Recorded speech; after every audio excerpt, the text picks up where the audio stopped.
Hi everyone, in front of me I've got SONY Xperia 10 Mark V and let me share with you how to clear the browser on this device.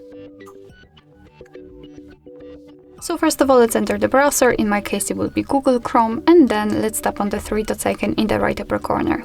Now let's enter the history, and as you can see, this is the list of all previously visited websites, and if you want, you can remove them manually, one by one, just by tapping on this X button, but I highly recommend to simply tap on Clear Browsing Data, because here you can do it automatically.